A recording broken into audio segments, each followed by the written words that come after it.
এটা কি মধুর বাড়ি? না, এটা মধুর বাড়ি না। আপনি তো চিনলাম না। যে আমি ঢাকা থেকে আসছি, মোয়ের ক্লাসমেট।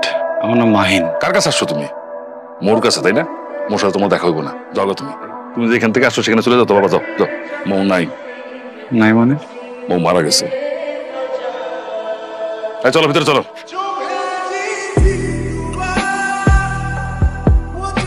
পোলারা দেখো বৃষ্টিতে ভিজা কেমন শীতে কাঁপতাছে, আমার না খুব খারাপ লাগতেছে। তোমার খারাপ লাগতেছে, আমি কি করবো? একটা মেয়ে মারা গেছে, শোনার পরে বেহায়ের উপরে দাঁড়ায় আছে। একটা কাজ করো না, একটা গামছা নিয়ে যাও, গা হাত পা মুইসা একটা ছাতা দিয়ে ওরে বিদায় করে দাও। এই, তুমি কি পাগল হয়ে গেছে? এই বৃষ্টিতে দাঁড়া দাঁড়া ভিজলে কি তোমার কাছে মৌ চলে আসবে? তুমি মৌরে পায়ে যাবা? ও বুঝছি। এই ধরো, এই 500 টাকা রাখো, রাখো হাত ধরো। বাজারের পাশে বাস স্ট্যান্ড আছে, সেখানে যাও গিয়ে গাড়ি তুই টাকা চলে যাও। মোর কি হয়েছিল? মৌর কি হয়েছিল সেটা আমারও জিজ্ঞেস করতেছো কেন? মৌরে যা জিজ্ঞেস করো। আপনি আমাকে বলবেন মোর খবরটা কোথায়?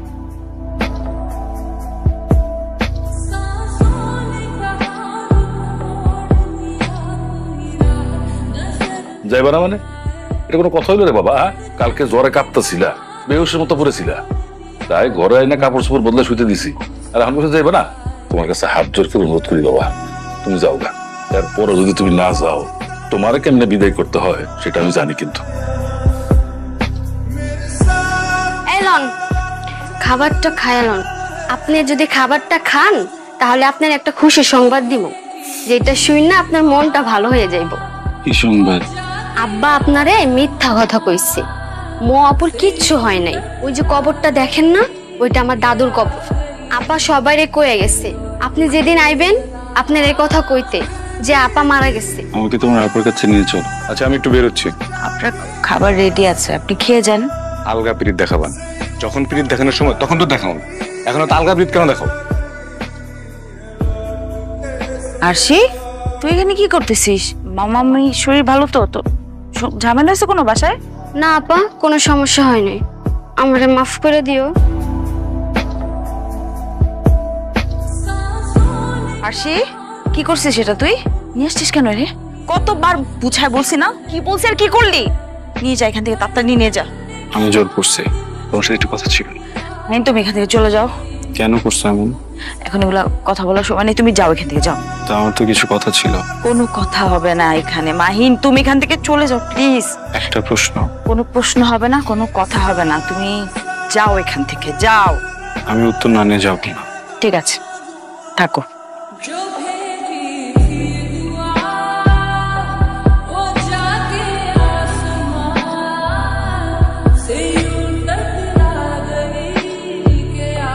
মাহিন, আল্লাহর ওয়াস্তে তুমি এখান থেকে চলে যাও, পাগলামি করো না। যে কোনো সময় কিন্তু চলে আসবে, বুঝছো?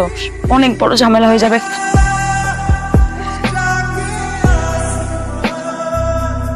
কি নাম তোমার? মৌ। সুন্দর। তুমি তো অনেক লক্ষ্মী, শান্ত, সুন্দর, এই জন্য তোমাকে ভালো লাগছে।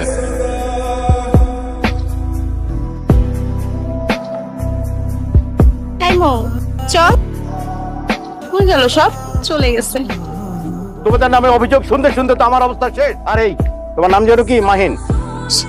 তুমি অতি বাড়া বেড়েছো। Sorry sir. কেমন আছো তুমি? ভালো। আমি ভালো নাই, গতকাল থেকে অনেক জ্বর। তোমার জ্বর আমার ছোটবেলার সমস্যা। কাউকে যদি কিছু বলতে চাই আর বলতে না পারি, তখন খুব জ্বর আসে। আই লাভ ইউ মৌ, অনেক ভালোবাসি। Will you be mine?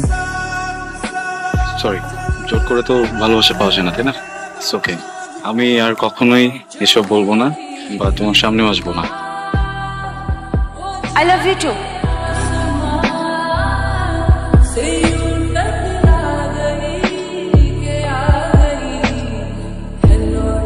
তুমি প্রমিস করো যে তুমি আর কখনো কোনো মারামারি, গ্যাঞ্জাম, কোনো ঝামেলার মধ্যে যাবে না। প্রমিস করো। যদি প্রয়োজন পড়ে? প্রয়োজন পড়লেও না।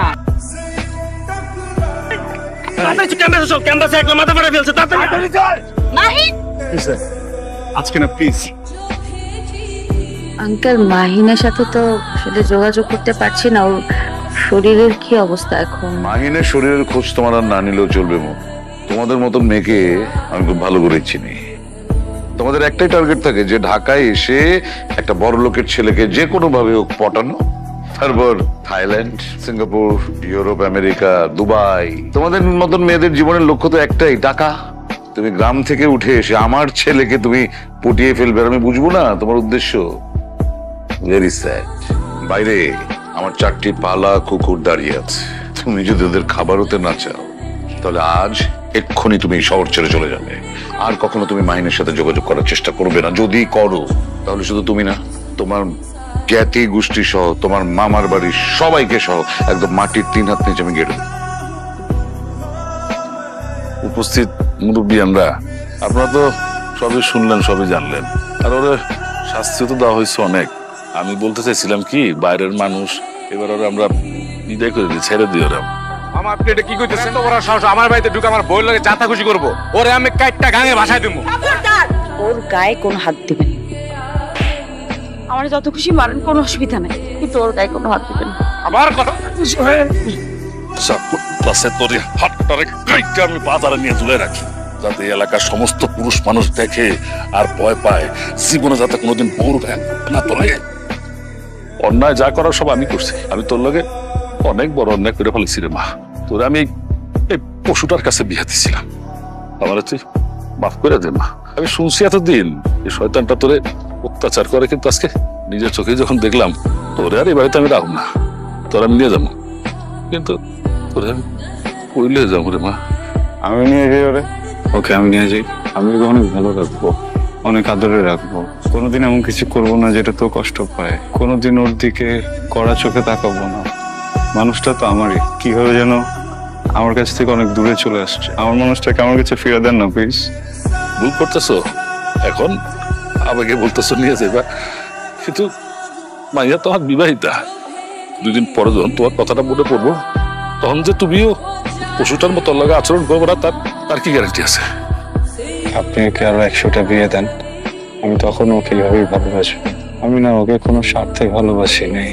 আমি ওকে ভালোবাসি কারণ আমি ওকে ভালোবাসি। আমার প্রথম ভালোবাসা, একবার ওকে হারাইছি, আরেকবার ওকে হারাইতে পারবো না। ঠিক আছে, এত যখন ওরা ভালোবাসো, যদি ওরা সুখে রাখতে পারো তাহলে যাও, নিয়ে যাও। নিয়ে যাও মানে কি মামা? আমার সিদ্ধান্ত কি কোনো দাম নাই মামা। আমাকে কেউ জিজ্ঞেস করলো না একটা বারো আমি কি চাই। মাহিন, আমি তোমার ব্যাপারটা বুঝতেছি, আমার তো বিয়ে হয়ে গেছে মাহিন, এখন কি করব বল? আমার স্বামী খারাপ হোক ভালো হোক যাই হোক, আমার সংসার তার সাথে করতে হবে। আমি সংসারে যখন পা রাখছি, এখান থেকে বের হবে শুধু আমার লাশ। আমি তো জীবিত অবস্থায় আমার স্বামী সংসার দায়িত্ব ছেড়ে তোমার সাথে চলে যেতে পারি না। আমি অনেক অন্যায় করে ফেলছি, আমাকে মাফ করে দিন প্লিজ। আপনি আমার কাছে মাফ চান না প্লিজ। আমি কোনোভাবে এখান থেকে কোথাও যাব না, আপনি নিশ্চিন্ত থাকেন।